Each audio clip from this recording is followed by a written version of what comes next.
It's Saturday, September 14th. I'm Cameron Bailey, Artistic Director of the Toronto International Film Festival. Here's a film that will inspire you. It's called Belle by the UK director Ama Asante. This film is set in the late 18th century, and it's the story of a young woman who grows up in a very wealthy, very privileged household, but there's just one problem. She happens to be biracial. Her father was a part of this wealthy white British family. Her mother was a slave. And she grows up in this home uncertain of what her place is. She has all of the entitlements that being highborn bring to her. She will inherit a great fortune. She should be able to marry well, and yet because she is half black, she has no place in English society at the time.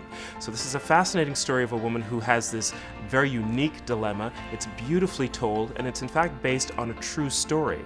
The director, Ama Asante, found a painting in a gallery of a couple of young women together, one of them white, one of them looking like she was biracial, half black, and she began to trace the history of the painting. It turns out this is based on the actual story of Belle. It's a terrific moral drama set against one of the great moral dilemmas in history. The film is called Belle. Here are two films that will thrill you. The first is called Blood Ties by the French director Guillaume Canet. Canet made one of the great thrillers of the last decade or so called Tell No One several years back. This really returns to that style of filmmaking, although it's set now in the 1970s. Clive Owen and Billy Crudup play two brothers. They grew up together. They're very tight. One of them is a cop, the other is a criminal. So it's a classic story of the conflict between these two brothers who are emotionally close but on opposite sides of the law, and their lives as they intersect, and the women that they deal with as well. There's a great female cast here, including Mila Kunis and Marion Cotillard, who happens to be the real-life partner of director Guillaume Canet. Canet is a director who I think understands the grit and the style of 70s cinema. This could almost have been made in the mid-1970s. It has the texture, it has the music, and it's got great performances by a terrific cast. The film is Blood Ties by Guillaume Canet.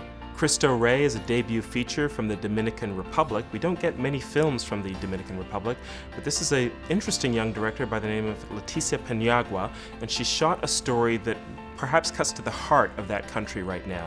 The Dominican Republic sits right next door to Haiti. They share the island, and there's a lot of migration back and forth, but mostly you have poorer Haitians going to the Dominican Republic trying to find better lives for themselves. This is that story. There's a young man here named Javier. He lives in the Dominican Republic, although he is Haitian. He's an undocumented immigrant there, and he is on the run from the police constantly. He happens to fall in with a group of criminals. He makes the mistake of falling for a young woman who's a part of that criminal world, and that just brings him deeper and deeper into trouble.